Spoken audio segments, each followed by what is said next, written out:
Comfort them at this difficult time of mourning. Lord, we are thankful for each and every soul that is here with us tonight and those that are joining us online as we gather to celebrate and continue the great work of your servant, Charlie. Lord, we pray tonight that this tragedy could truly be a turning point for our nation. Turn us away from divisiveness, separation, and violence, and toward engagement, respectful dialogue, and reconciliation. Lord, help us to know you and your ways. You promise in your word that you will work all things together for good for those that love you and are called according to your purpose. We hang on that promise for your glory and our benefit. In the name of Jesus, amen. Well, it is great to join you tonight as we continue the mission that Charlie started a little over a decade ago. My wife Susan and I first met Charlie 13 years ago. He was 18 years old. We were grateful to get to know Charlie and host him in Montana and to our home many times. Charlie always was eager to come to Montana. One spring, Charlie and I spent 3 days together, just the two of us, hiking up in Highlight Canyon. Since his assassination, I have thought of that time and our friend often. Susan and I were honored to help provide financial support for Charlie during the early days of Turning Point. In fact, he told us once, a number of years ago, that Susan and I actually wrote him the second check that Turning Point ever received.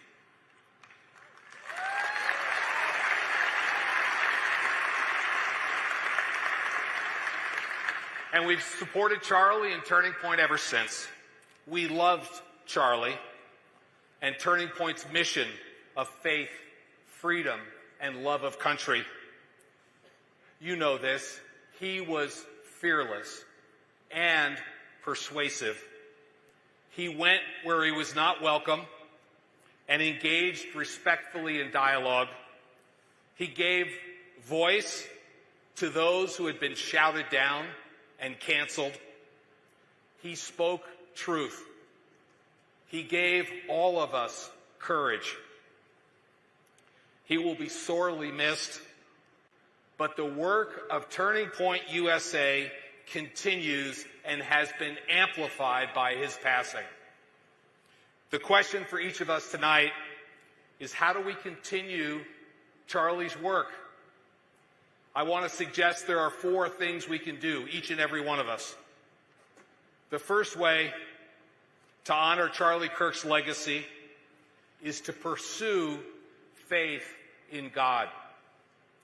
Charlie said, and I quote, "I want to be remembered for courage for my faith. That would be the most important thing. The most important thing is my faith," end quote. Why would he say that? For Christians, our faith is our foundation. It is our rock. For those that know and love Jesus, faith in him provides peace during the storms of life, acceptance in the face of our failures, and unconditional love that can be found nowhere else.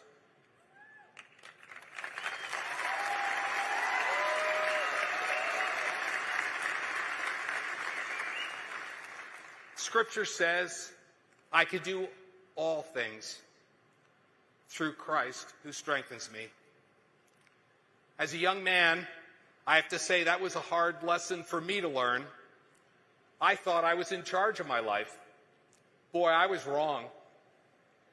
As I worked harder and harder to control the outcomes of my life, I got more and more frustrated. It was only when I accepted Christ that I realized The only things I can control are my attitude and my effort. The rest is in God's hands. Maybe you have felt or are feeling that same frustration that I felt. Jesus will take it away. Who here knows Jesus? Raise your hand. Praise God. Let me just say, if you did not raise your hand right now, one way you can honor Charlie is to seek out someone here in this audience who did raise their hand. Ask them all of your hard questions. Seek the truth. Search the Bible. And then do what Erica Kirk recommended when she first addressed the nation. Find a Bible-believing church and start attending. You'll be glad you did.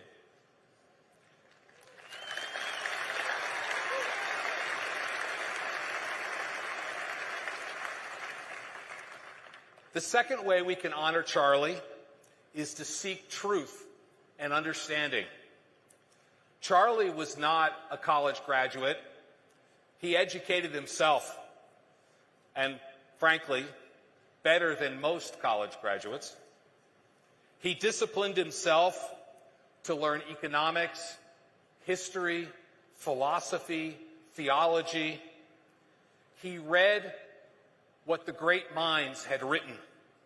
He studied the Bible. And then he challenged what he learned against the thoughts of others who disagreed with him in respectful debate. Charlie knew what many readers know. History tends to repeat itself. And if we want to chart a course for the future as leaders, and I see many future leaders down here in front, we have to understand the past. To honor Charlie, I invite you all to join the great conversation. About 20 years ago, I started a reading journal. It's just a spiral-bound notebook that I keep in my bedroom. And every time I finish a book, I write down the date, the title, and the author.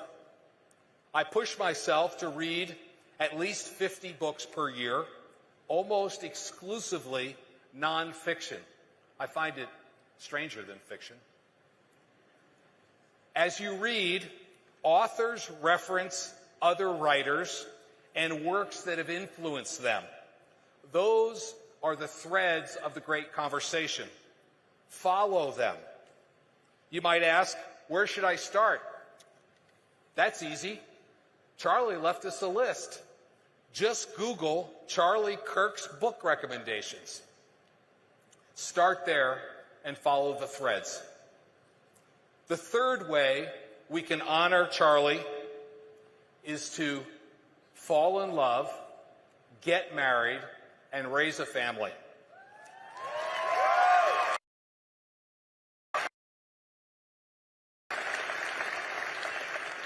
Those were Charlie's exact words. If you want purpose in your life, get married and raise a family.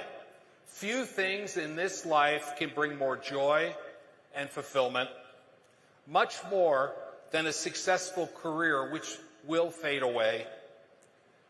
Charlie loved Erica and his 2 young children. Staying married and raising a family is not easy.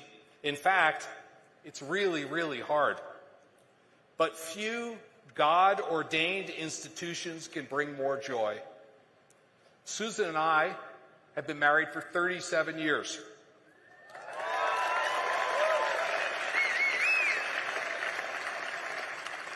And we raised our 4 children right here in Bozeman, Montana. I could not have done what we have done together in business or public service without Susan at my side. She is my partner, my dearest friend, and I love her completely.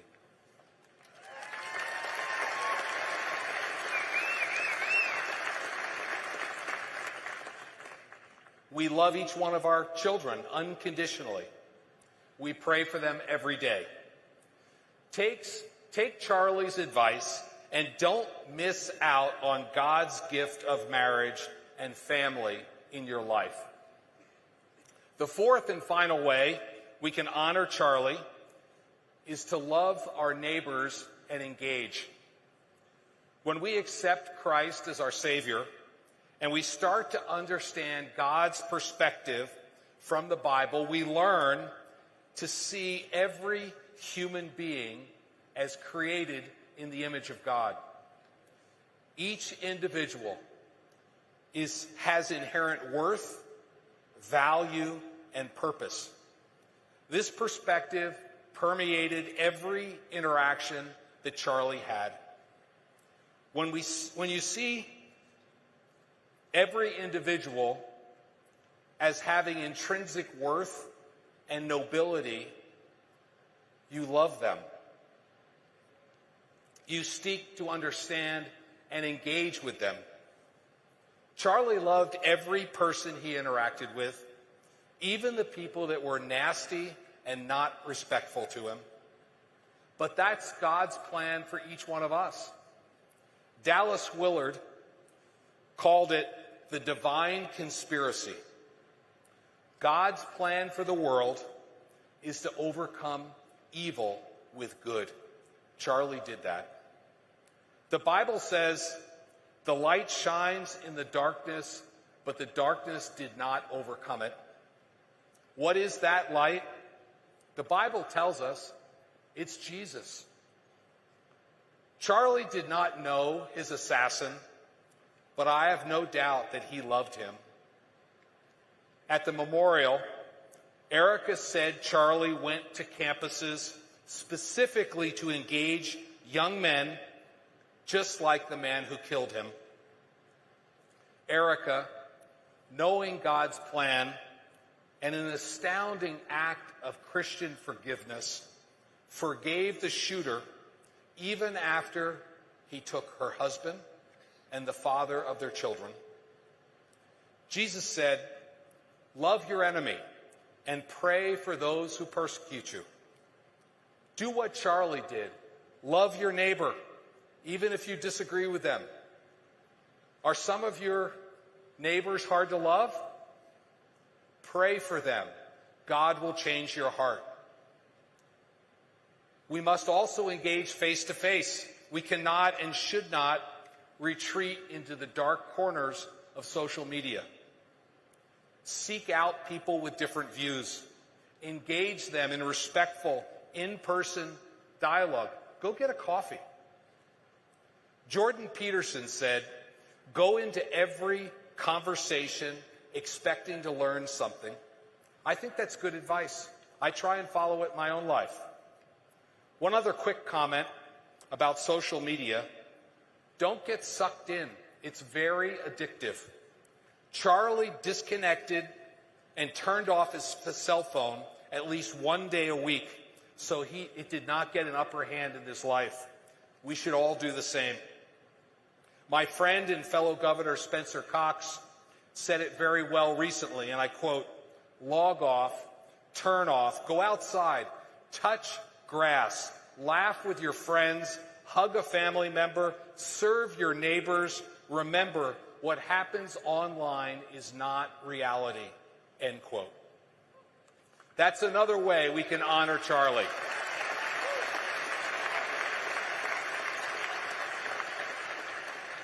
I personally think that after the salvation promise of the Bible, the next greatest promise in Scripture is Romans 8:28, which says, "All things work together for good for those that love God and are called according to his purposes." The word is clear. It says all things work together for good, even tragic, evil things. God promises to use them all for his glory and our good. He's doing that with Charlie's tragic death. But the baton has now been passed to us. It's our obligation to pick it up and carry it forward We are all Charlie now. In the words of Pete Hegseth, well done, Charlie. We've got it from here. I hope you'll join me in that.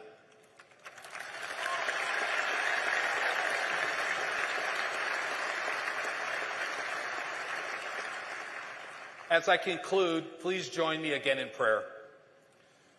Heavenly Father, thank you for Charlie Kirk and his work here on earth. Please give Erica the strength and wisdom she needs and surround her with people to support and uphold her. We pray for the Turning Point team and the tremendous opportunity in front of them. For each person within my hearing, to honor Charlie's life, I pray that we pursue you with vigor, seek truth and understanding in our lives, have the blessing of our own family, and love our neighbors as ourselves. And Lord, we pray, may your will be done on earth as it is in heaven. In the name of Jesus, amen. Thank you.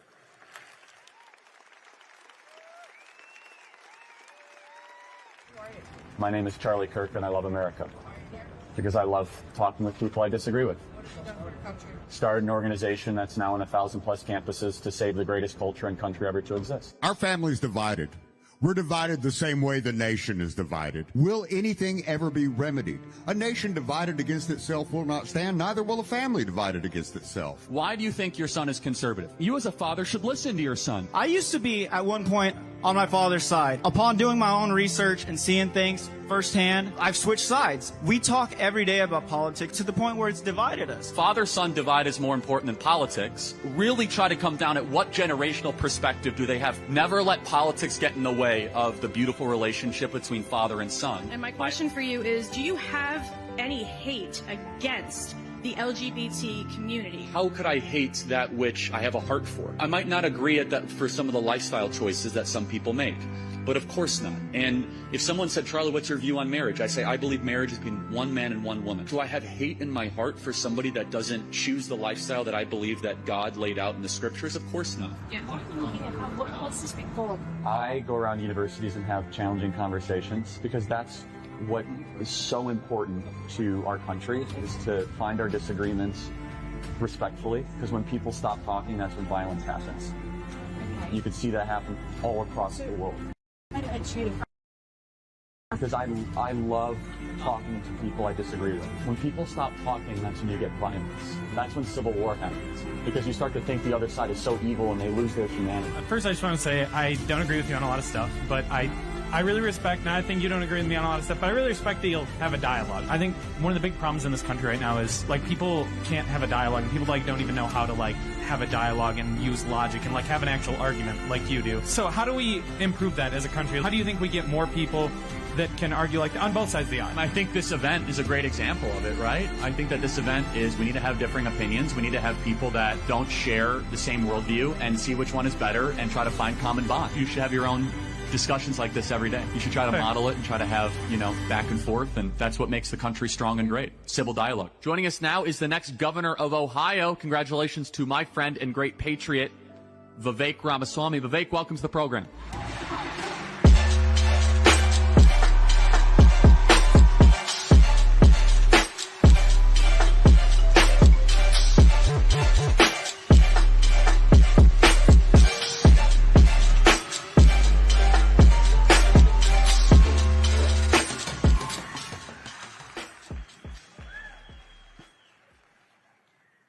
I love Montana. I love you guys. Thank you for the warm welcome.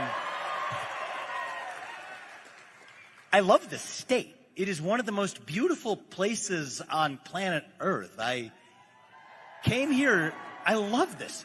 I came here straight from a hike at Lava Lake. I think we bit off 6 miles, a little faster than we could chew. But we were here actually only a few months ago in June, enjoying the beautiful views of the mountains in Dillon, not far from where we are right now, with our friend Charlie Kirk, actually. He and I were there for an event together, and it is good, though in a much more emotional state, to come back to commemorate him. And I just want to say before we get started to Governor Gianforte, I know you did a great job. Really appreciate your warm welcome. You're lucky to lead this beautiful state, and this beautiful state is lucky to have your leadership as well. So thank you. And give your governor a round of applause. Thank you. Thank you. So we get together today in remembrance of actually two different tragedies. Today is October 7th. 2 years ago today, a group of terrorists abroad killed 1,200 innocent human beings in Israel.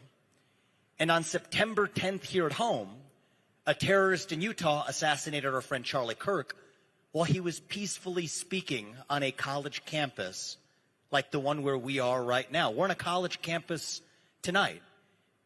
We remember exactly that tragedy of Charlie Kirk, and for years, college students with conservative views, like many of you, were taught to shut up, sit down, and keep their views to themselves. But thanks to one man, I give this to one man above everybody else, thanks to one man over the last year, we reached a new dawn in this country.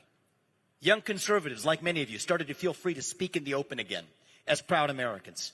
You showed up at the ballot box last November in unprecedented droves to reelect Donald Trump to his second term as U.S. president. You all did that. You made that happen. And yet it was less than a year after that victory that the man who inspired you to show up was assassinated in cold blood on the very first event of the campus tour that we're continuing here tonight.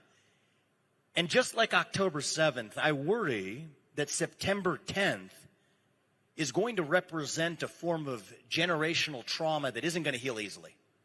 It's going to last for a long time to come. And the question for us now is what we actually do about it. See, Charlie, I had a chance to get to know him really well over the last year. He had a special tactic for dealing with the really hard questions. He would tell you, I know what it's not. I know it's not more violence. That's what he would say if he were here. But I know it's not to back down either. And the truth is tonight, I don't want to feed you platitudes. I don't want to just tell you what you already believe. I want to ask a hard question. The truth is we face a hard choice ahead for our movement. It is a fork in the road. It is a fork in the road for the future of the conservative movement. And it's a hard question to ask ourselves. Is our goal to defeat the left, or is our goal to save the country? Last year, I believe these goals were one and the same. But going forward, I don't think they quite are. Last month at Charlie's memorial service, his wife, Erica, bravely stated that she forgave Charlie's killer. Yet at the same time, that murderer will also be executed by lethal injection after he's convicted. An outcome that I, like many of you, believe is just. Those two things are not contradictory. Both of those things are consistent with Charlie's Christian faith. Both of those things are consistent with the values that our nation was founded on. And there's deep wisdom in Erica Kirk's lesson for our country and for our movement.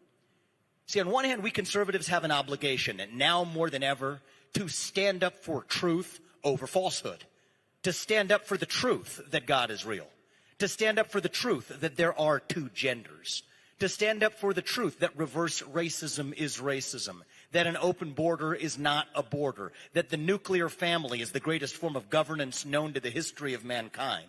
And yet we can still stand for those truths while viewing those who believe in falsehoods not quite as our enemies who must be conquered, but instead as our fellow citizens who have lost their way and must be shown the light, not to berate them and banish them, but to pray for them, and even on rare occasions to actually persuade them, while still beating them soundly at the ballot box to make sure that their misguided ideas never turn into law. We win with ballots, not bullets.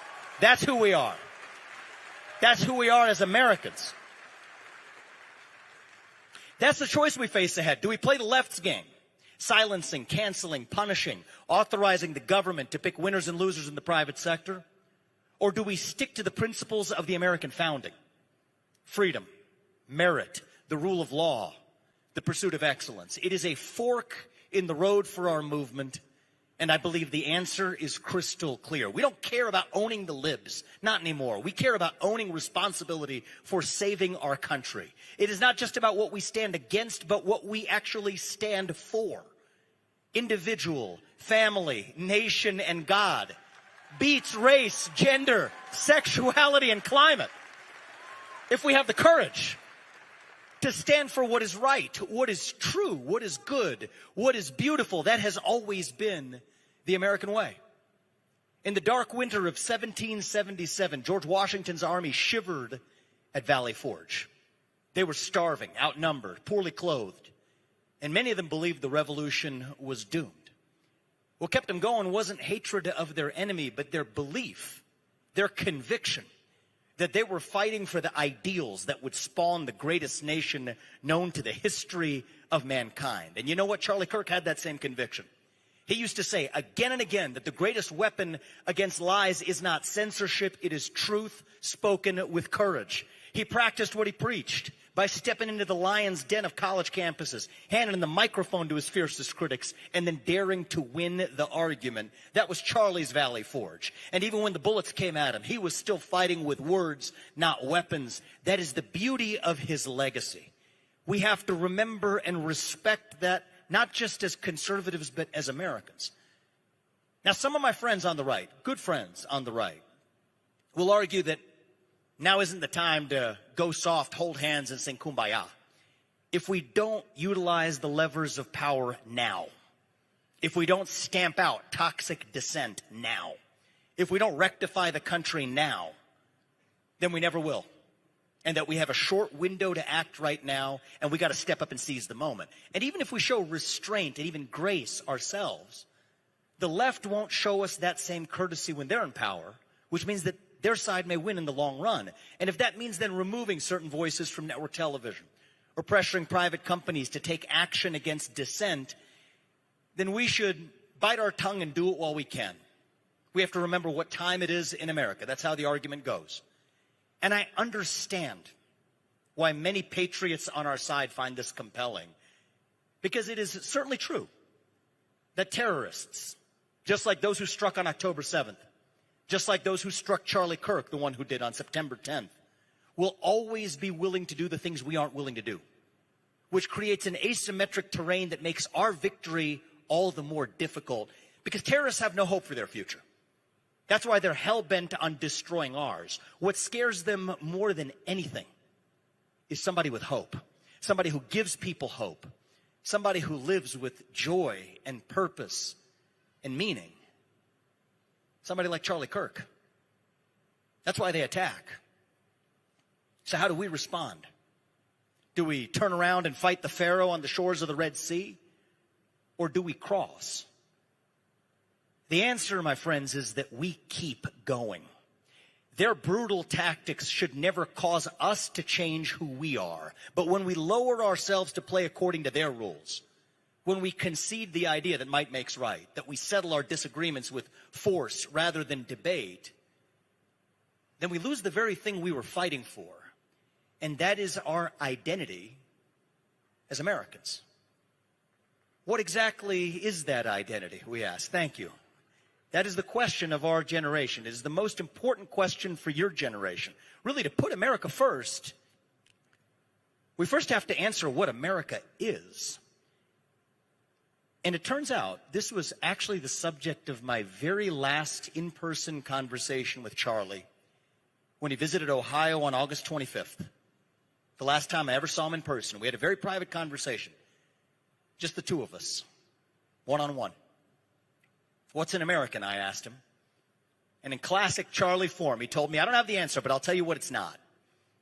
It's not a race. I know that. But it's not just paperwork either. That much I know. I agree with what Charlie said. Our shared American identity isn't about a race, and it isn't about government paperwork. We're a nation defined by a set of ideals that united an extraordinary group of people 250 years ago. If you're the descendant of a particular race or lineage, but you don't actually subscribe to those ideals, then you're not really an American, not in the truest and deepest sense of that word. And if you happen to have physically entered our country and been granted a piece of paper by the government, but you don't actually believe in the ideals of our country, then once again, you're not really an American, not in the deepest sense of that word. But if you do believe in those ideals, wait your turn, enter the country legally, work hard, play by the rules, make your contributions, take your oath of allegiance to the country, assimilate into the country, and become a citizen, then you're every bit as much of an American as anybody else in this country. Thank you. And you see, that is what makes America different from every other nation in human history. As Ronald Reagan once said, you can go to Italy, but you'll never be an Italian. You can move to Germany, but you would never be a German. You can live the rest of your life in China or Japan. You would never be Chinese or Japanese. Yet you can come from any one of those countries to the United States of America, and you can still be an American, so long as you pledge allegiance to the ideals enshrined in our flag.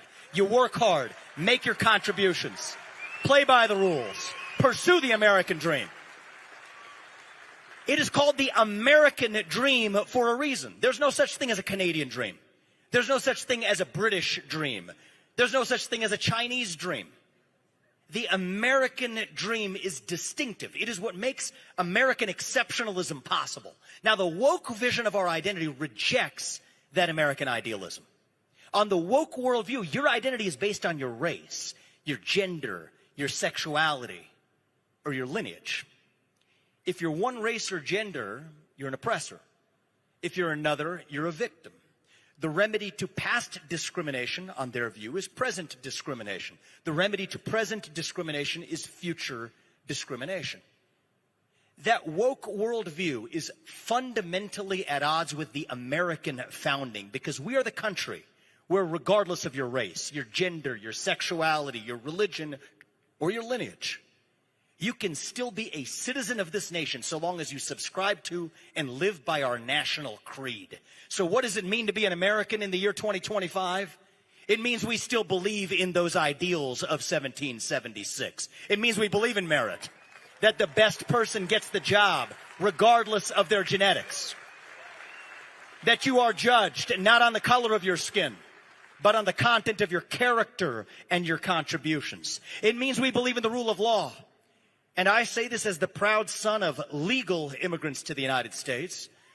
That means your first act of entering this country cannot break the law. It means we believe in free speech and open debate without censorship. Whether you're Nick Fuentes or Alex Jones or Jimmy Kimmel, it means that words are not violence, that violence is violence, and violence is never an acceptable response to words. It's not just about our constitutional principles. Thank you. That's America. That's who we are. It's about our Constitution, but it's about even more than that. It's about a culture that is distinctive to our nation. It means we believe in accountability. It means that we are courageous, that we're brave, even heroic, when called upon to serve our country, that we take bold risks. Sometimes we fail, but we still pick ourselves up and do it again.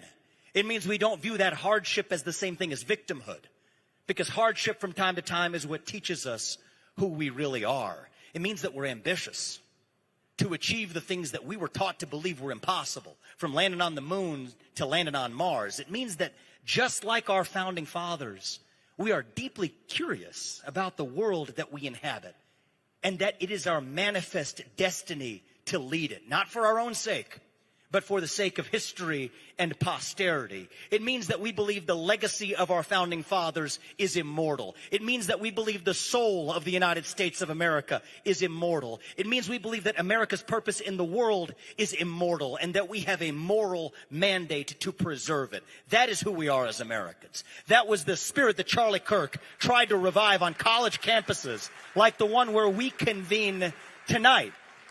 That's what he fought for. And if we're being honest,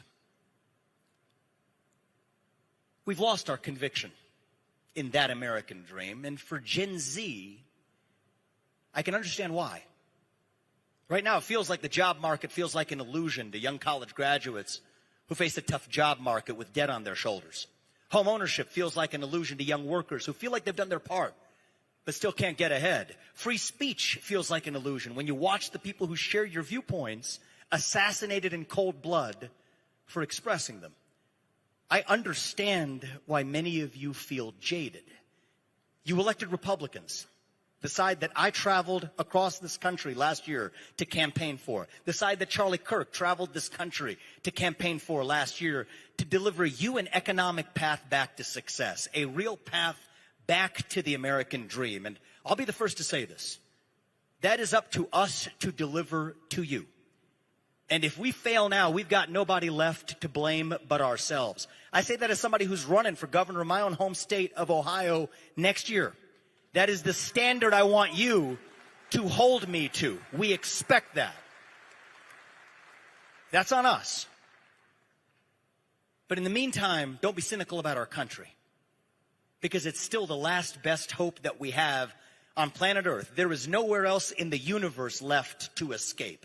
The United States of America is still the last best chance in human history of a place where you can pursue your dreams and speak your mind, where you work hard, play by the rules, live a good life, and dream for an even better life for your kids, where you get ahead with your own hard work, your own commitment, your own ingenuity, and your own dedication. Are we imperfect as a nation? Sure we are, because we're a nation of human beings and not gods.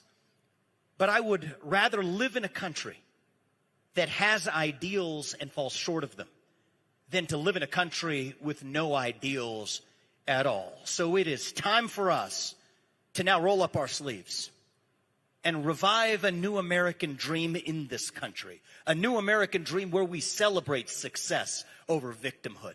A new American dream where we bring down the cost of housing by building more homes. A new American dream where the best person gets the job regardless of their skin color. A new American dream where if you work hard, you can afford to live a good life for yourself and for your family. A new American dream where every kid in this country gets the world-class education that is their birthright as an American. A new American dream where you can speak your mind in the open without somebody putting a bullet in your neck. A new American dream where you can walk in the downtown of your city without looking over your shoulder for fear of being assaulted. A new American dream where you can disagree with your friends and still get together with them at the dinner table. A new American dream where we are no longer a house divided, but a nation united. A nation whose true strength is not our diversity, but that which unites us across that diversity. And the beauty of this new American dream is that it is the same one that has guided us at every step of the way for the last 2.5 centuries, just as it will for the next 2.5 centuries. E pluribus unum. From many, one. That is what won us the American Revolution. That is what reunited us after the Civil War. That is what won us 2 world wars and the Cold War. That is what still gives hope to the free world. And if we can revive that dream over group identity and victimhood and grievance, then nobody in the world, not a nation, not a corporation, not a virus, not a campus shooter is going to defeat us. That is what American exceptionalism is all about. That is who we are as Americans. Thank you for coming out tonight, guys. We love you. May God bless you and your families, and God bless our United States of America. Thank you, guys. God bless you.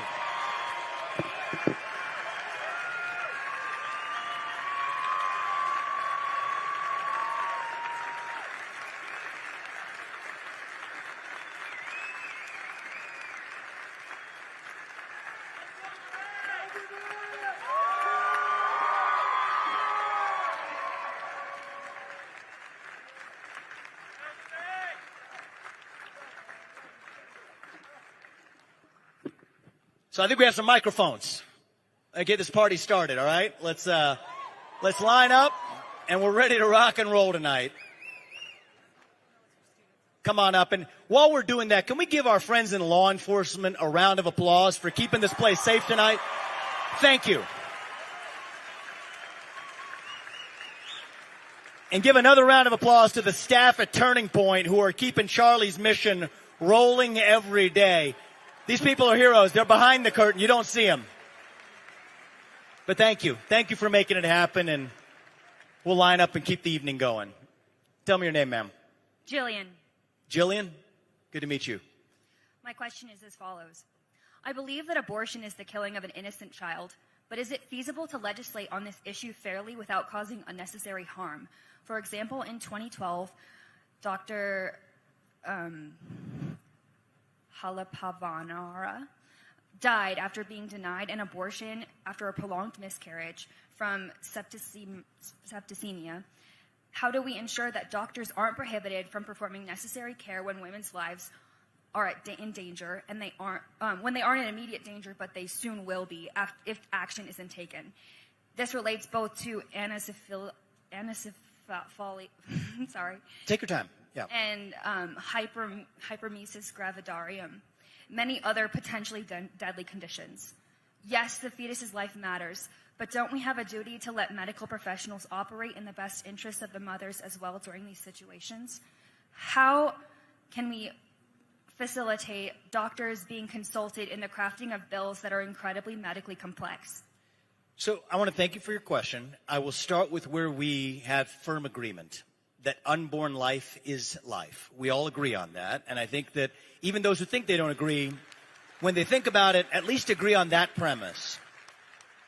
Now, thanks to advances in modern medicine, it is exceedingly rare. Like when I say exceedingly, not somewhat rare, exceedingly rare where there is a trade-off between the life of the mother and the fetus. There is a million other reasons why many abortions are performed each year. The idea that that ranks anywhere near a top or even prevalent reason isn't the case, thankfully, to the miracles of modern medicine, which you point out in the year 2025. That isn't really where the frontier of most abortions being committed are about. When we're pro-life, do we mean it womb to tomb? That's what I say. Absolutely. Every life, born and unborn, matters. And that's what we got to stand for. So do we want medical professionals to push the frontier of making sure that the life of the mother is fully respected in every instance of her getting medical care?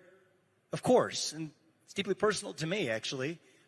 Well, I'm a father of 2 sons, but my wife, one of the reasons she's not here is she's pregnant in the 2nd trimester with our first daughter, who we hope to welcome early next year. Thank you.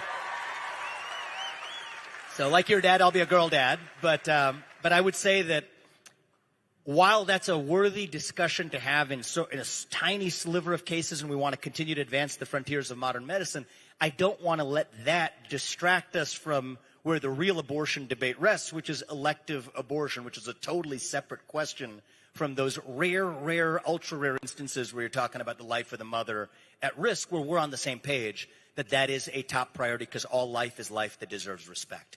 Thank you. I appreciate your question. Thank you. Hello. How you doing, man? Doing pretty good. I'd like to say thank you for being here because, we're in an era of political violence on campuses, and, it's bold to be here. Well, it takes 2 to say thanks to that, man, so thank you. Thank you for being here. What's your name? Ashton. Ashton. Yeah. So my question is in relation to Israel.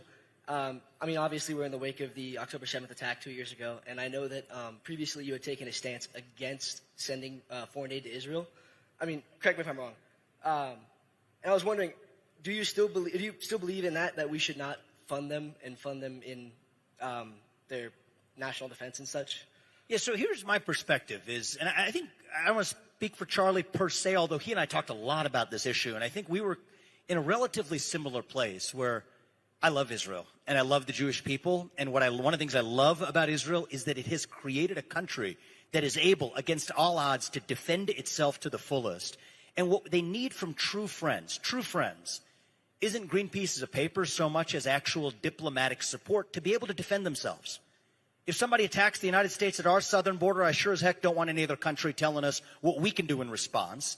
And I think that Israel, similarly, wants to be a nation where they get to determine what their natural defense to the invasion of their own borders is, too. So that's a technical question around piping and plumbing of dollars when that's not the real issue. Now, and this is all I'd like to say about this issue today, because there are certain days for political debate, and there are certain days for remembrance. Today's a day for remembrance. There was 1,200 some innocent people killed in cold blood. The act of Hamas 2 years ago that was subhuman, and that was wrong. And we're all united behind that. Whatever your foreign policy, funding, technocratic, bifocal spectacle accounting debate might be, that's something we all agree on and we're rock solid on. And I also think the beauty of our country is that, look, we're a country where I've been frustrated with our government for the last half decade. You think about the 4 years under President Biden, I was proud to live in a country where I could criticize my government. Israel's a country which is a free country where they can criticize their government. And they're free to criticize America, and there's people from here who are free to criticize Israel.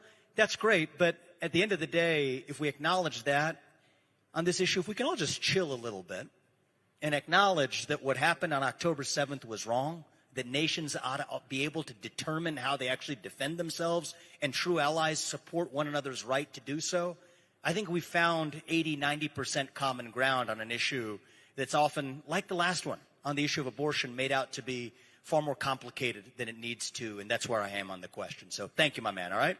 Can I mention one more thing? Why not? I mean, you mentioned allies and such. Would you say that Israel is an ally of us and that we are an ally of them? Like, I would say yes. Even after the USS Liberty attacks and the Levant affair? So look, I like challenging questions. You know me, it sounds like, from where we're at. And I believe, I said it before, I'll say it again. I believe it is the right of a U.S. citizen to be able to criticize the United States and to ask critical questions of any other country, just like it's the right of a citizen of another free country to ask tough questions of the United States. Today is a day for remembrance, and for the people who are, it's a heated issue. You can have politics all over within the right and the left on this issue. I just think today is a day where it would be a beautiful thing if we can all unite around the idea that 1,200 Israelis, innocent human beings, who died on this day, October 7th, 2 years ago, were wrongly killed. Can we unite on that? Yes, 100%. If we can unite on that, then I think we made progress for today, and that's not to forestall all kinds of debates about public policy going forward. Thank you, my man, all right? Thank you. I appreciate you being here. Thank you. Just 1 second. I'm just going to read it one-on-one off of this text that I got. Okay. Who sent you the text? It's our teacher at our school. I'm just asking on behalf of him. Fair enough. Okay. The Democrat running for Attorney General in Virginia said in leaked text that he wished his political opponent as well as his children were dead, and no Democrats condemned those words. Today, a poll came out showing that 1 in 3 leftists say that physical violence is necessary to effect social change. Do you think that the nation can come back from this level of hatred the political left has for conservatives? We must. Whatever is necessary is always possible. So do I believe it's possible? I do. Yeah. But do we have work cut out for us ahead? Absolutely. The normalization of political violence is un-American in this country. It's unacceptable. And I think that one of the things I've noticed is no one on the right is going to manage to convince someone on the left, just as somebody on the left is probably going to have a hard time convincing someone on the right of the same thing although I personally believe the numbers are asymmetric in one direction. So what we're going to need is actually leaders with a spine on the left, who we disagree with deeply, to still stand up and say that no matter what you think, words, and this is one of the sins of the woke movement, the idea that words are violence. That's where a lot of this began, right? That intellectual slippage between words, the free debate and challenge in the marketplace of ideas. That idea, you would hear it a few years ago, that words are violence, that I am harmed, that microaggression is the equivalent of physical harm to me. That crossed an American boundary into something anti-American. The idea, if you turn words into violence, then I guess somebody could think violence is justified in response. We on the left and right have to be united that words are not violence, violence is violence, and violence is never, ever, never, ever in the United States of America an acceptable response to words, period. Thank you. I appreciate that. Thank you. Thank you. Okay, so my question is that over the past year prior to his assassination, Charlie Kirk became increasingly against legal immigration. And I know over Christmas you had defended it on Twitter numerous times. I'm wondering if you've changed your view at all in talking to Charlie about this. I've worked myself in an immigration office for a number of years and have very much become against a lot of the legal immigration we see. So I'm curious if your views have changed on that. I would say my views have been pretty consistent over time, and they're consistent with what I reflected in my speech, which let's start with where we need to begin. I think, based on your question, I assume we would find alignment here, but I hope we do.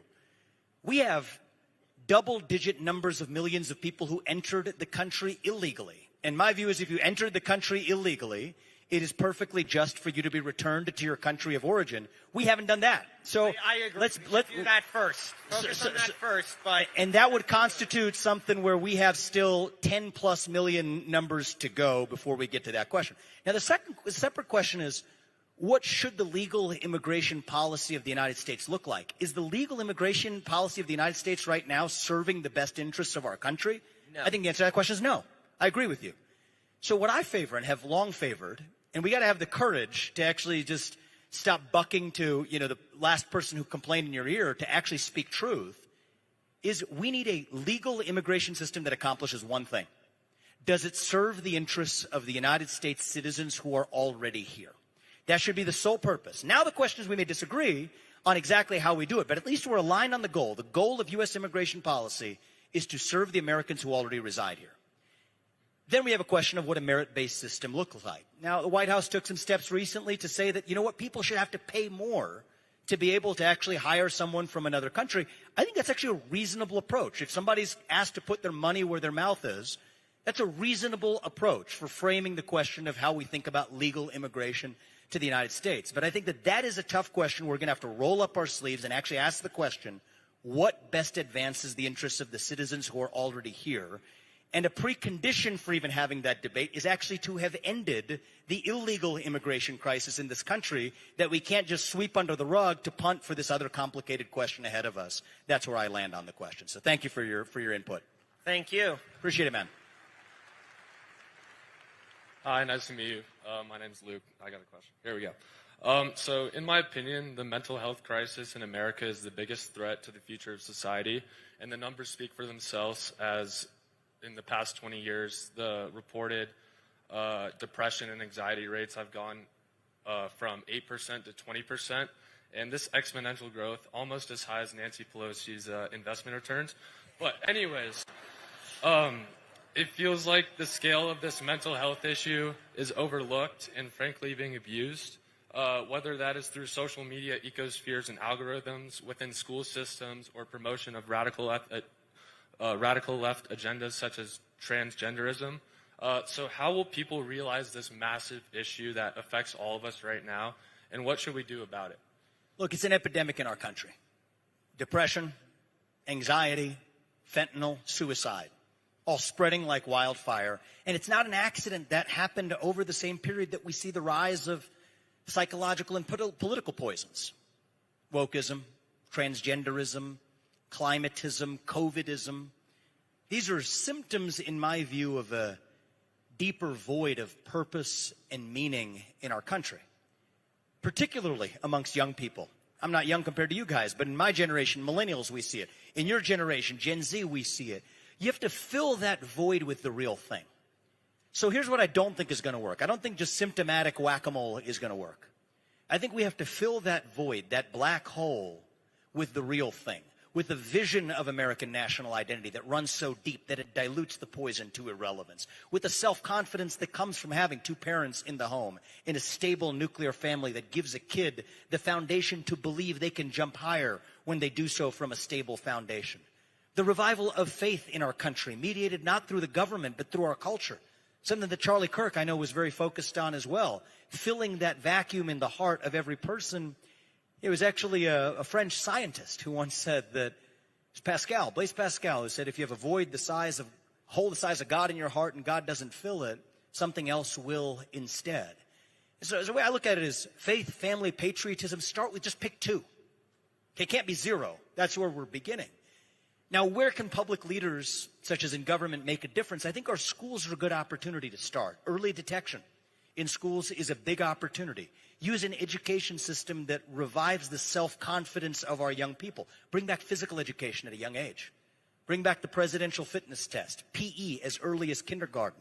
Physical health and mental health are two sides of the same coin. Serve healthier food in the cafeterias. Revive civic education even in high school. I personally think we do that with some standards.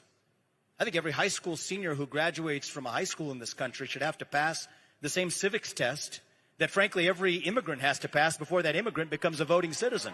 You got to know something about your country. To be proud of your country, to be proud of yourself. But I want to give you credit for putting your finger on the pulse of something that knows no partisan boundary. It's not about black or white or left, right, Democrat, Republican, urban, rural. What you described, the mental health epidemic, if you look at the numbers, it knows no demographic or partisan boundary. And we really want to fix the country. We're going to fill that vacuum in the heart of a generation. It's the job of leaders like myself, governors like those of us who are here, and leaders at every level, high and low, including the household, to play their role in stepping up and reviving that missing sense of purpose in our country. And if we do that, I think the peak of this mental health epidemic will be behind us. Thank you. Thank you, my man. Appreciate it. Hello, I'm Raleigh. Thank you Hey. for being here. You talked a little bit about social media, and obviously it affects a lot of young people. And there was a friend of Charlie's, her name's Candace Owens, you probably know her. She's made a lot of videos, and a lot of people have watched these videos. And I was just wondering what your opinion was on some of the claims she's brought forward. So I'll share with you something that's been true of my experience of social media over the last year. One of the things that's hard about being in politics is on one hand, you got to use it, right? I've got millions of followers. It's a great way to at least tell people what you think, but to do it while consuming less of what it sends me back. So I would say over the last year, since I left the presidential race, one of my learnings is, you think about even the last question about mental health, you got to practice what you preach and set a model. I use it to send the messages I need to send, and I try to consume as little of it as I can back in a response. That's put me in a better place in my own life. One of the things I've also learned is that there is such a gap between what, and I learned this from running for president, such a gap between what exists in the algorithmic and often even artificially astroturfed created response-based echo chamber in the social media world versus what exists in 3 dimensions, even in rooms like the one where we are tonight. So one of the things I'm aiming to do is if somebody has a question for me and I want to have real dialogue in the real world, I'm going to come here and do it this way. It's a lot better this way. And so if somebody wants to ask me any question you want, anything's going to be fair game.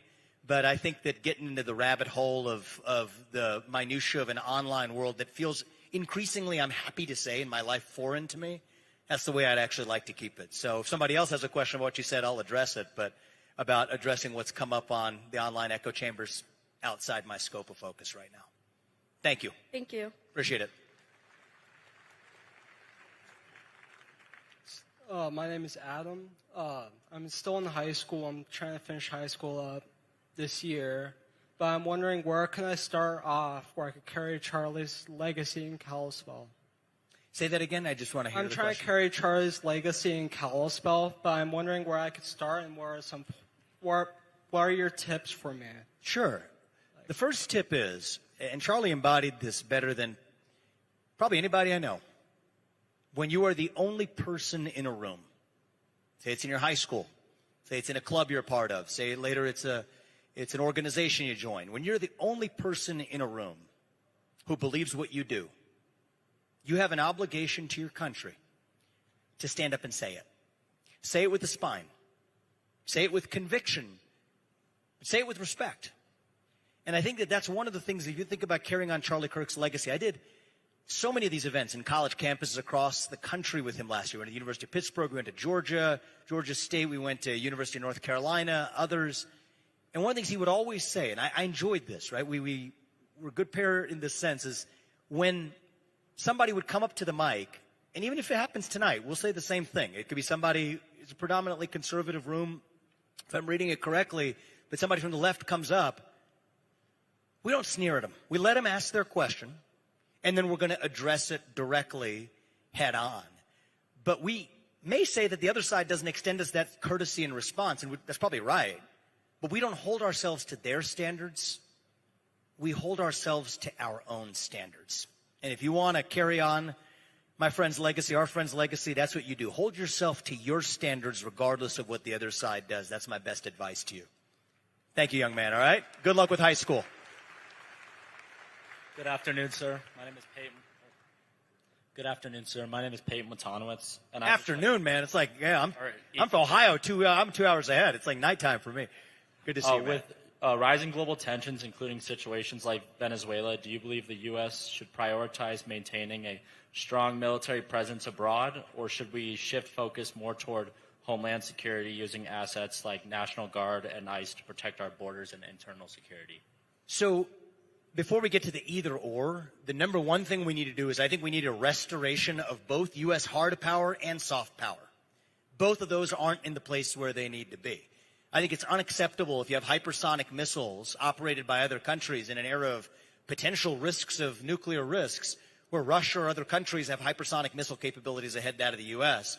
No, we need a restoration of our hard power capabilities, not rhetoric, not just the chest thumping, but actual tools, our military industrial base, our ability to produce actual hard military power. God forbid in the situation that we need it, which we hope we don't have, we need to actually have hard power to the fullest. And then I also want to see a restoration of soft power. You know, I think that part of the U.S.'s cultural cachet around the rest of the world, even the dollar as the reserve currency of the world, is a great form of soft power. So I want to see both of those things. And I think if we're strong in raw hard power, that actually goes with, hand in hand with, having strong borders. So to me, it's not an either or. It's a commitment to do what we actually know where we're short. And it's easy to deflect on the fact that we're behind on certain capabilities, like shipbuilding.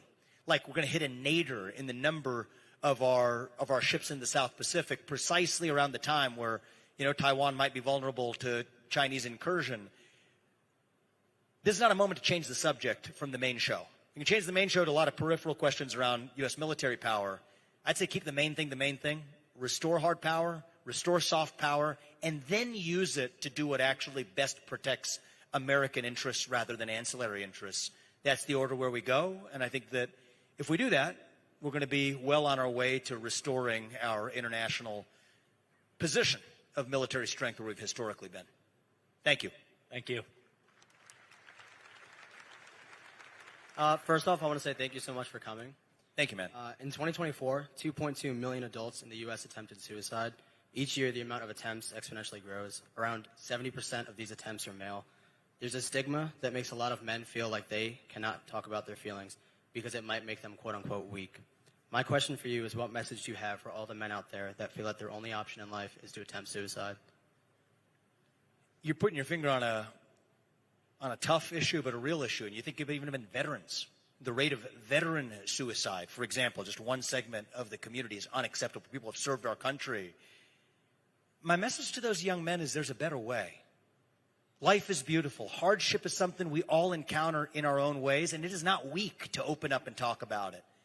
It is actually a source of strength to be able to admit to yourself and then open up to the people around you. There are people around you who are rooting for your success in life who you may not even know exist. Maybe it's your parents. Maybe it's a brother or sister. Maybe it's a friend in class. Maybe it's your spouse. But rely on the people around you who are rooting for you. Don't be afraid to stand up and actually talk about your struggle, but admit that that's actually true strength. And then find other ways to find your way out of the black hole that you might be in. I mean, I think that we live in a time where people have given up on the current job market. You can take up work yourself in your own way. I mean, start with your own home. Start with taking on activities that give you purpose. Go outside for a run. Touch some grass.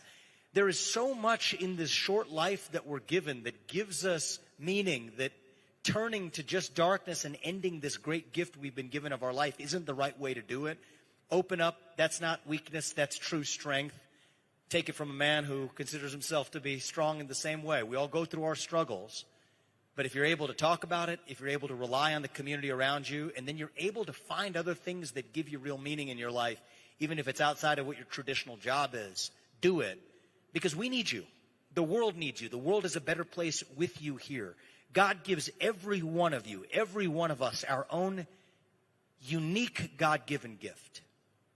Distinct from every other person in the world, actually.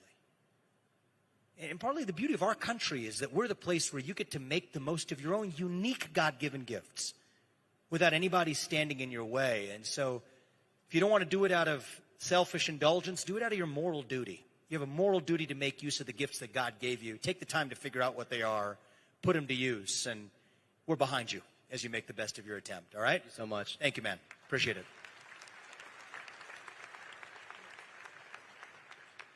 Hello, my name's Owen.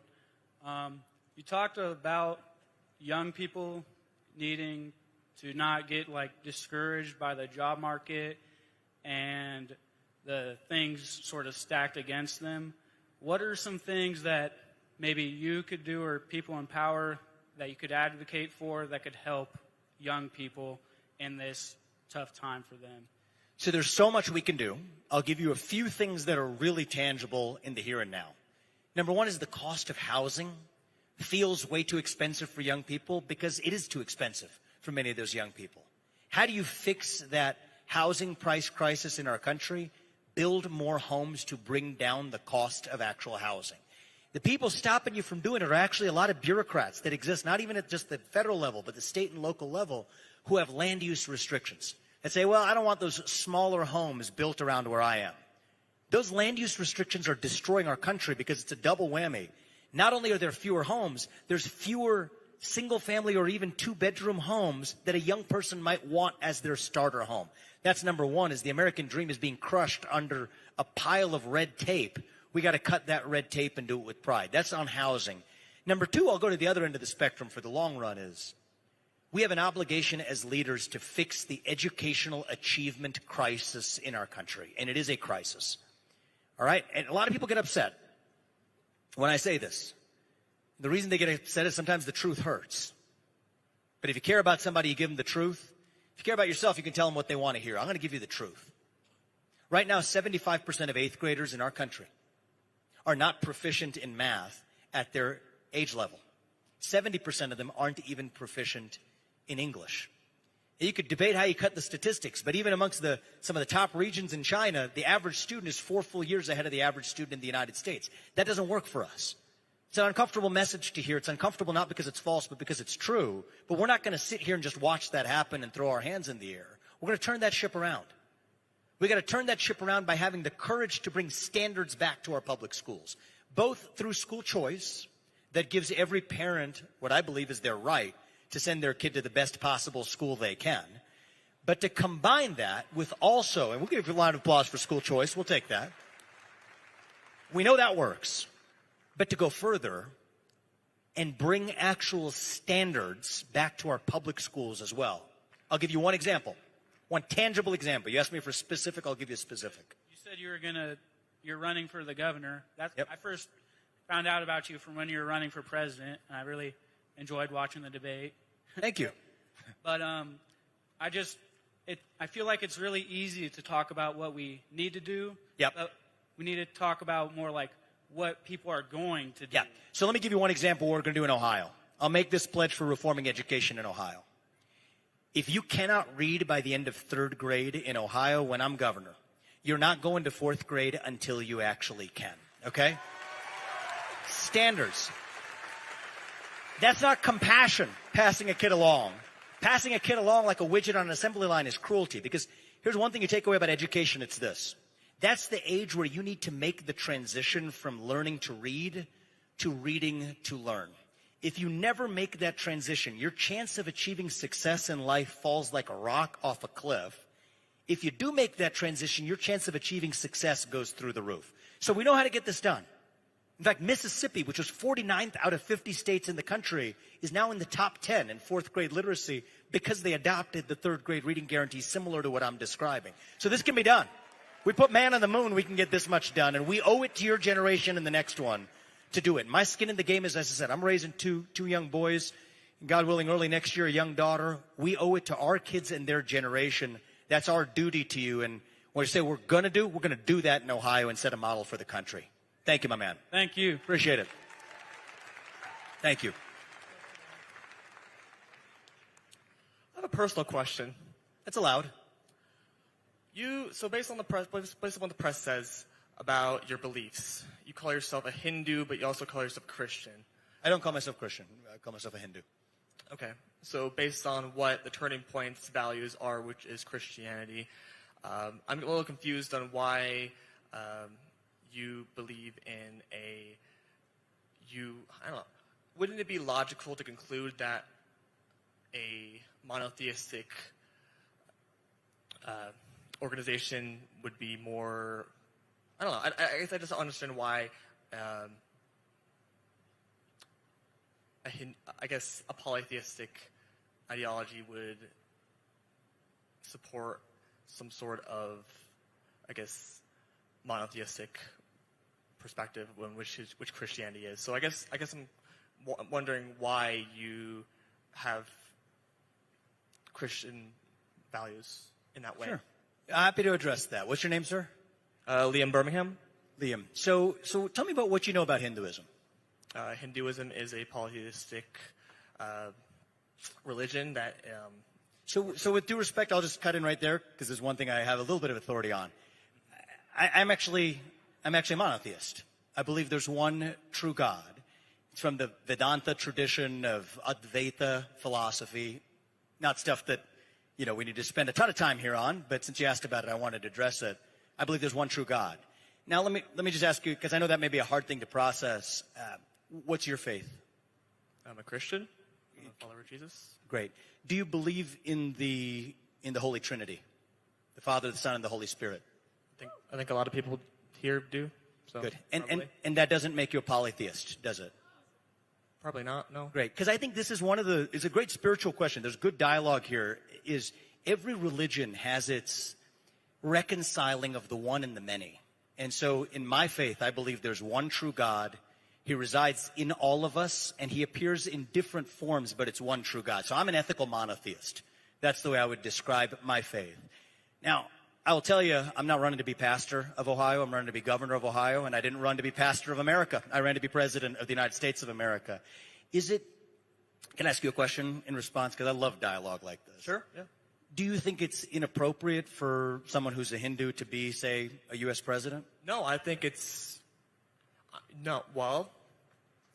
You be honest. Isn't Hinduism... Well, I mean, I can ask yourself that Hinduism believes in Shiva and, what is it?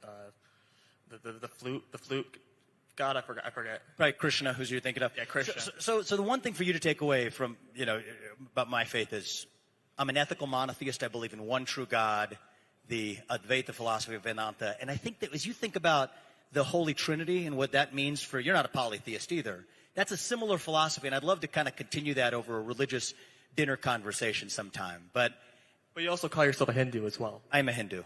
I am a Hindu. So I'd like to. So we're here mostly. I love having spiritual discussions. We can continue this another time. What I'd like to focus on today, though, is actually where that leaves us with the values of our own country, the shared values of this country, and actually, to that effect, what's your name? Liam Birmingham. Liam, I have something I'd like to give you. Would you like to just come on stage and join me for a moment? It's something that's really important to me. It's next to my faith and to my family. This is the next most important thing to me in life. I usually keep it with me, and for tonight, I think it'll actually be really useful for having you come up here, and I'd love to give it to you. You want to join us for a second? Give Liam a round of applause, folks, for being brave and asking a tough question.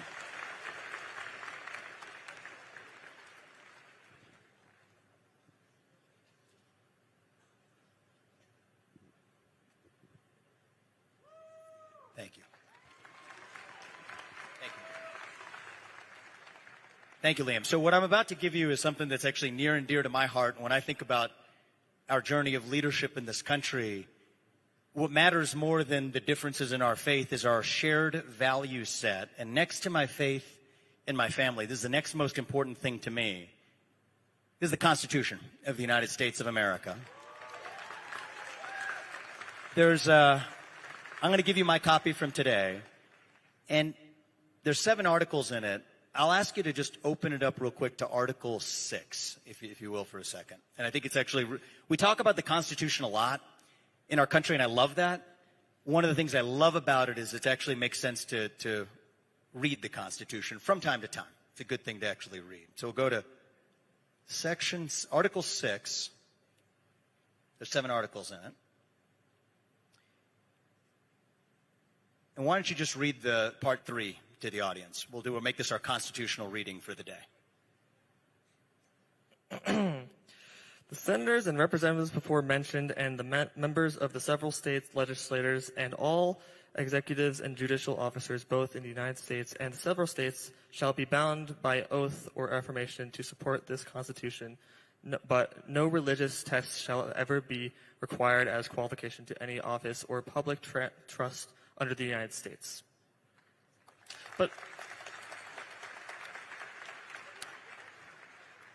But isn't Charlie Kirk's organization founded on Christian values as well? And isn't the United States of America also, based on what Protestantism is, based on how those values are? Wouldn't that contradict what your beliefs are? So it actually turns out that my belief system, the core values, though the theology is different, the core value set is the same. We believe there's one true God. Don't kill, don't lie, don't cheat, don't steal, don't commit adultery. You familiar with the Ten Commandments? Yeah, so am I. And I think that one of the things that's the beauty of this country is that we're the country where, regardless of what your faith or your lineage is, if you subscribe to the ideals of our country, that's what makes us and brings us together as Americans. And Charlie and I ended up having a lot of discussions about faith. And one of the things I loved about him is, in his Christian faith, his intellectual curiosity and interest in other people of monotheistic faith and being able to find similar values. That's what our friendship was based on. And to the extent that you're interested in continuing to learn about other faiths beyond your own and how that brings us together as a country, I'm happy to continue the dialogue with you, man, all right? Read that Constitution. Thank you. Appreciate it. Thank you.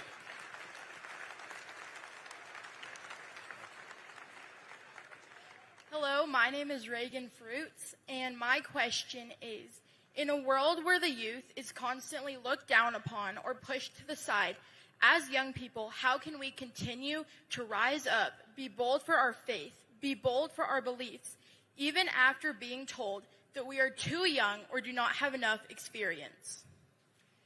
Well, look, I think that young people have been kind of told this for time immemorial. Okay, it's like a tradition that every generation has to the next. I think there's one unique part about your next generation, and I think it's worth talking about tonight. One of the things that is going to be different for your generation, right? They said the same thing about millennials back in 2012. They don't work as hard. They're not as productive. And then, what do you know? Life goes on every new generation. But what's different in your generation is we're entering an era of AI.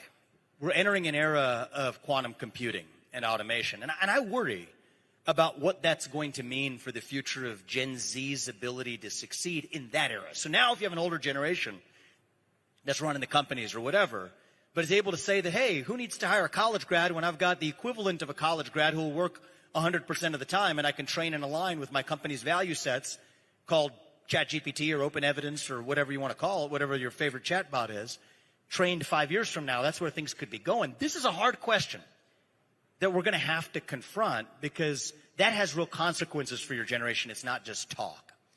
So what I would like to see, right, and you could have a version of this at a state, you could have a version of it for the country. What I would like to see is for Gen Z to participate in the economic upside created by AI and automation and quantum computing using the power of compound interest beginning at a young age. So this will shock you if you haven't thought about it before. It's counterintuitive. If you put $10,000 into just the S&P 500, even what it's done over the last 40 years, if it does that over the next 40 years, that would make you a millionaire by your 50s. So $10,000, I'm not saying it's not a lot of money, but there's only 3.7 million kids born in the country per year. That'd be 37 billion. That's a lot of money, but it's not a lot of money compared to $3 trillion that we're spending on Social Security, Medicare, and Medicaid, which, by the way, I worry aren't even going to exist for your generation by the time you age into it. Instead, to actually cut in the next generation into the increasing compounded return that we gain from those advances in technology, AI, automation. So what do we want for Gen Z? Part of it is what we need to do for you as leaders. And I think we as leaders need to cut Gen Z into the gains of American economic growth. Cut Gen Z into the gains accrued by American capitalism. Why is socialism more popular amongst young people than capitalism? Look, I'm not going to convert your generation by giving you a lecture about Friedrich von Hayek or Milton Friedman. But what we might actually convert you with is allowing you to be a capitalist and participate with real skin in the game. And that's a lot better of an alternative to then signing up and just receiving a government check of, whatever, welfare, Medicaid, Social Security, Medicare in the future, where those programs might even run out of money. Instead, let's get the head start of getting the next generation invested in an era of improved American productivity, so we're rooting for the same thing. That gives people hope. That gives people a sense that you're not rooting for then how you divvy up a shrinking pie, but how do you actually grow the size of that pie? That's where we need to get to for your generation. And so, look, I could give advice, but it would sound preachy. You know, a lot of it comes down to when you face hardship, don't see yourself as a victim. Double down. Working harder was never a formula that failed somebody. I think all those things are true. But now I'm the, over 40 guy talking to the next generation, sounding like every generation has in the past. Just because it's trite doesn't mean it's not true. It's trite because it is true. But I think we can go further by your generation is going to face unique challenges. Let's use that as an opportunity to make Gen Z a universal generation of millionaires in the United States of America. That would actually be pretty good, wouldn't it, if we got a head start on that? And turns out we can afford to do that more easily than we can fund the entitlement state. That's where I land. Thank you. Thank you so much. Great question, all right?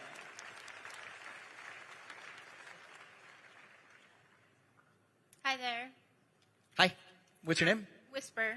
Whisper. That's a good name. Thank you. I like that. My question is, I had a different question, but because you got out the Constitution, I want to ask you, do you believe due process applies to all people, illegal and legal? Well, so due process of law is afforded to, I think, anybody who is in this country. That's what I believe. I'm actually going through the constitutional all the way to the 14th Amendment Incorporation. Due process applies to all persons in the country, yes. So then do you support the administration's action supporting people without due process? Well, I think that is asserting a conclusion. So does every person deserve due process? And what does due process mean is somebody's accused of something, there's a process to determine whether that accusation is actually true. Once it is proven to be true, then they face their punishment. So the idea that there is not due process afforded to many people, I don't think is a correct assertion right now. Are there occasionally mistakes that are made one-off that can be corrected? In any mass governmental administration of justice, there always is. But I do not believe it is either the intention or the practice of the current administration to forgo due process for people who are in the country. If that systematically were an issue, I'd be the first person to say it because I'm a constitutionalist. But that's a separate question from saying that if somebody has gone through that process, I'll give you an example. Somebody has had a final order of removal from the country, then they should be removed from the country. There was a man who was beheaded in Texas, in Dallas, about a month ago by somebody who was in this country illegally. And we're not just saying they're here legally. They had a final order of removal after going through all of that due process, and they still weren't removed. So what I don't want to do is to create a deflection of a fake debate when we actually have a real debate to have, which is how committed are we to removing people who have already had a final order of removal after going through due process. That's really where the political debate is. And I come down on the side is if you've gone through that process and had a final order of removal, you should be removed.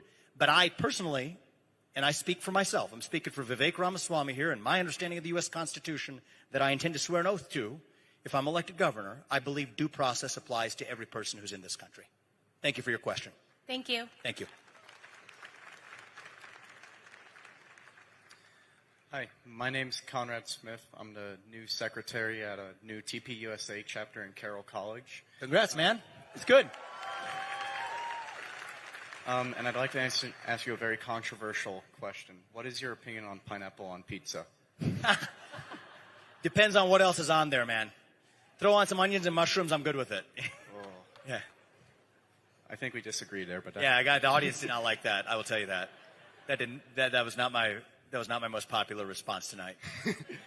And I also have another question from you for a gentleman who was behind me. His name is Brian. It's a bit long, so. Many of us, myself included, have been reflecting on the nature of comfort and support in the wake of Charlie's passing. Charlie often spoke of the importance of his Christian faith, and I believe the life of Jesus was a profound example of empathy, stepping into another's pain to truly understand it. For those who critique wokeness by rejecting empathy as a concept, how do you reconcile that political stance with the kind of deep shared grief that you and Charlie's family are now experiencing? Has this tragedy revealed a new appreciation for the moral necessity of feeling with one another? Have you shifted at all, and do you now see it as a necessary and unifying force rather than a potential sickness. Someone else's words, not mine. That's fair, and I hope that whoever else that was would have felt comfortable to come up to the microphone and ask the question themselves. Because I know that whether you're on the left or right, we want you to be able to converse freely without having to hide yourself. So I want to say that for the remainder of the people in that long line as well. If I ever gave the impression that as a human being who is anti-woke, and I'll define what is anti-woke, that I'm somehow anti-empathy or compassion, then that means I haven't done a good enough job of explaining what my view actually is. See, I believe part of the problem with wokeness is it substitutes empathy for a fake version of it that actually creates a culture of condescension, that reduces you to your genetics, right? So let's define this word woke. There's the premise of your question. I'm anti-woke. What does that mean? It means that your identity is based on your genetics, your race, your gender, your sexuality, your lineage. That if you're one of those attributes, you're an oppressor. If you're another of those attributes, you're oppressed. And it causes us to see one another as nothing more than the sum of our inherited characteristics. I reject that. I think it actually fosters greater division rather than greater empathy and compassion. That is distinct from saying that, you know, if somebody goes through hardship, do you have empathy for them? Do you have, as a human being, an impulse to want to help them? Of course, whether they agree with you politically or not. And look, the death of Charlie was devastating for me personally. Some 15 days before him, we traveled the country all of last year. He's one of my closest friends in this domain of American politics. And to see him go, I know, was a crushing blow to so many people across the country. We are grateful for the empathy and the community we've been able to form. And we ought to extend that to anybody else who's going through their version of suffering as well. That's what Charlie Kirk would want. That's very different from saying that just because somebody is a particular race or gender, you actually regard them differently. Two very different things.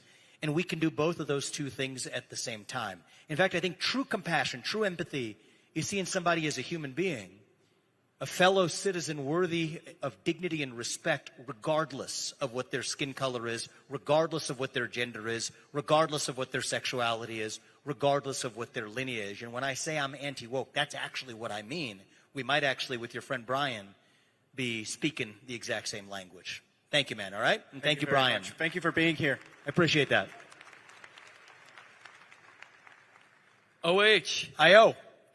Headed back there after this, but well, I'm having too much fun, so we're gonna keep this rolling for a bit. I'm from Ohio, to start off. President Theodore Roosevelt, one of the greatest conservatives in American history, once said that we have to use prudence in regards to our natural resources granted to us by God. And as an Ohioan, I think both of us understand how important that message is. I'm from Cleveland, and our river caught on fire a ton of times. And that resulted in the Clean Water Act in 1972, which is one of the most important environmental regulations in our country's history. And it saved our river in my city. And you're running a campaign, from my understanding, for governor of Ohio, which is where all my family lives. And you're running a campaign that is fundamentally against almost all environmental regulation. So how do you reconcile those things? Ohio's history? Not quite accurate, but you raise a good premise to your question. So it's like, actually, it's so much resemblance to that last question from Brian asked by the gentleman who was right before you, saying, how can you at once be somebody who is anti-woke but also be an empathetic person, right? As though those two things are at odds with each other. Here's the analogy here. On one hand, I do believe that much of the climate change movement is based on fundamentally false premises. And I've articulated this in one of my books. I've articulated this elsewhere. I stand by everything that I've said there. I'll give you an example. I mean, I think there are more people, 8 times as many people who die of warm temperatures every year than cold temperatures. So let's just start with the question of whether incrementally rising global surface temperatures are net negative for humanity when you have more deaths from warm temperatures than cold temperatures. So I will admit that I've been pretty vehement on that set of issues. That is distinct from supporting clean air, clean water, a clean environment, even preserving. Think about the state where we are right now in Montana, preserving beautiful lakes, national parks. Think about, I mean, I'm a lover of nature. Every time I'm in Montana, Every time this year it's been a day trip. I was in and out last time, didn't spend the night. I'm in and out today. I won't spend the night. I still get a hike in here, if not two, right? We went to a lake earlier today, which is Lava Lake, right? Great hike, by the way. It's a fantastic. I've done that one so many times. Dude, Did you swim? Did you swim in the lake? So I would have if we didn't have to be here on time. They were already yelling at me for being late. It was 6 miles total before we got here. But my point is, I'm somebody who, in the tradition of Teddy Roosevelt, loves the natural beauty of our country, loves America the beautiful, believes it is our job as leaders of this country to preserve and protect that which is beautiful and great about our nation. But that is distinct from bowing at the altar of what's become this new kind of secular religion. I don't call it the climate religion, I call it the climate cult, because at least religions have withstood the test of time in a way that this one has not. Those are two distinct positions. And so just like the last question, I can believe both those things at the same time.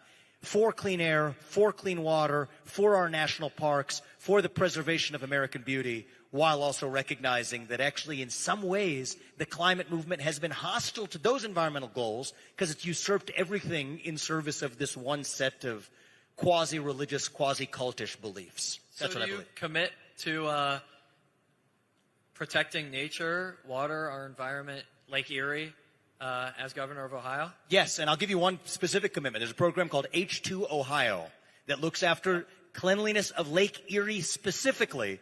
And I'll commit to you, I'm fully behind H2 Ohio, and I want to actually preserve the beauty of our lake to the north. We have a beautiful northern coast, and some of you from Montana can return the favor and visit us sometime as well. Yes, go to All Lake right? Erie. Yeah, thank you, man. It's beautiful. Thank you, all right? Appreciate it. We'll take maybe just 4 or 5 more questions, then we'll wrap it up, all right? Okay. I think a big problem with the radical left and at the core of a lot of the culture issues we have today is truly a spiritual problem, one where we've lost many core facets for spiritual life, some of which include discernment, critical inquiry, and contemplative study. And in my opinion, people have therefore supplanted the self in place of God. They've lost a core of their belief system, and in the center of it, again, they've put themselves. I think this is such a deep wounding. And it's my thesis that having a God at the center doesn't necessarily make you a conservative, but we know that a strong theology breeds a good political life. And so I'm wondering, as an average person in our everyday lives, how you think we can help heal such a challenging wound. And do you see political leadership as an extension of spiritual leadership? I actually see both of them going hand in glove together in reviving a great country. I don't think you're going to save the country exclusively through politics. I think the revival of our culture and conviction of purpose and self-confidence, the full answer to that mental health epidemic we discussed earlier, is going to require a kind of spiritual revival in the country. I personally don't believe that that's limited to any one particular faith, but I believe that when we have more people of true faith in the country, that's a good thing that makes us stronger rather than weaker. And our job as leaders in the civic sphere of our lives isn't to create the environment for forcing that on anybody, because it doesn't work, but instead to at least speak to it and its importance, and that's something I'm committed to doing. So thank you very much, all right? I appreciate that question. Thank you. I'm getting the sign. We're taking a flight to Ohio, so they're waving me off, but we'll take the last 2 questions, actually. Thank you. Hi, my question starts with a statement, kind of. Earlier, going back to when you and Liam talked about the Trinity, part of the definition of the Trinity is that it isn't polytheist. So if the Trinity is polytheist, then it's not true according to Christianity. And I know some Christians do argue that the Trinity isn't biblical. So putting aside the Trinity with that argument, I do have to ask why, when you speak in front of all these people, you talk and reference the one true God and faith and don't clarify that you do believe in something different. I don't think we should automatically get rid of all other religions as voices. I think they're important to have, but I do think that Christian voices should be the main voice of America, and I want to know basically why you seem to be, and I don't mean to be horribly offensive, but why you seem to be masquerading as a Christian. And I know you don't claim to be a Christian, but why you talk as if we believe the same thing. So, ma'am, I'll be equally direct as you were with me. I don't have to justify my faith to you, just like you don't have to justify your faith to me. But I believe we believe in the same values that made this country great. I'm proud of who I am. I stand for that. That's what our founding fathers came here for. You think about the founding of this country was based on the idea that nobody has to bow down to some other authority, whether it was the Anglican Church, whether it was a particular belief system. People traveled halfway around the world for freedom of conscience, freedom of religion. They put it in the First Amendment, not like in the 7th or 8th or 9th Amendment, in the First Amendment for a reason. That's who we are. So I would suggest that I am a strong proponent of you. If you're pursuing your Christian faith, show up at church every Sunday. I want you to be as religious and as prayerful as you possibly can. I think that makes our country and hopefully you and your family stronger and better off for you. That is my wish for you. It is my wish of persons for every faith in this country to do the same thing. That's going to make us be better off as well. But I resist, especially after we had that in-depth discussion, which probably went a little too long with Liam anyway, where I've been pretty clear about what my position is and about my own faith. I'm not masquerading to be anything. You know what? I'd rather tell you who I am and what I believe, and you can decide whether to vote for me than to pretend to be something that I'm not. So I wish you well. Keep praying and keep pledging allegiance to our flag. Thank you, ma'am. Hi, Vivek. You would profess to be a conservative, correct? I'm a proud conservative. If you are an Indian, a Hindu, coming from a different culture, different religion than those who founded this country, those who grew this country, built this country, made this country the beautiful thing that it is today, what are you conserving? You are bringing change. I'll be 100% honest with you. Christianity is the one truth. Jesus Christ is God, and there is no other God. He is part of the Holy Trinity, and any other God is a demon, and it's false. How can you represent the constituents of Ohio who are 64% Christian if you are not a part of that faith? Like I said, I'm not here to justify my faith to you any more than you are to me. But what I do share is the value set this country was founded on. And I think that it's really important that we not reinvent the founding of this country and what it was actually all about. The founding fathers, they had an opportunity to write a religious code just like most other nations in human history. All right, founded either on a monarch or a particular faith or a particular lineage. That's where most nations in human history are founded. Not America.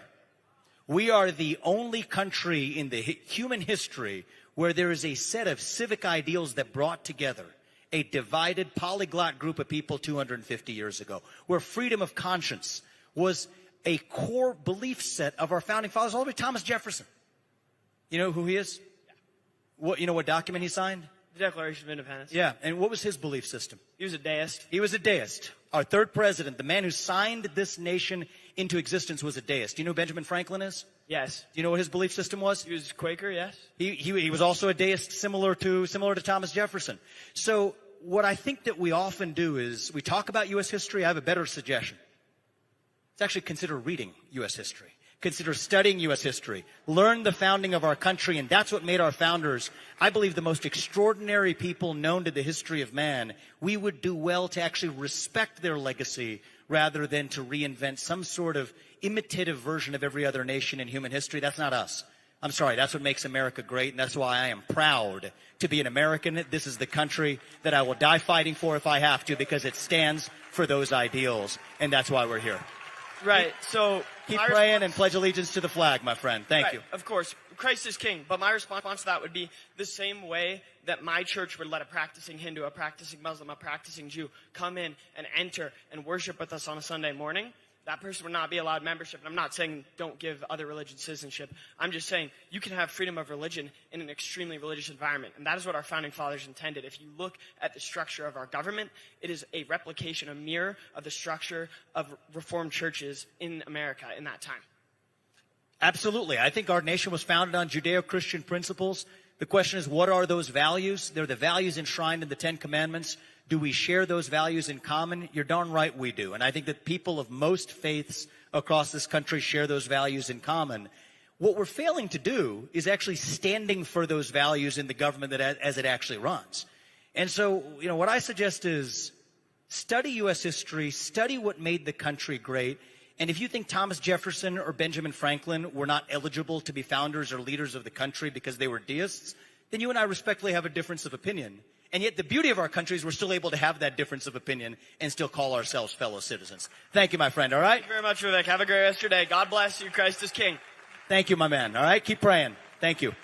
Last question. We'll give you the final word, ma'am.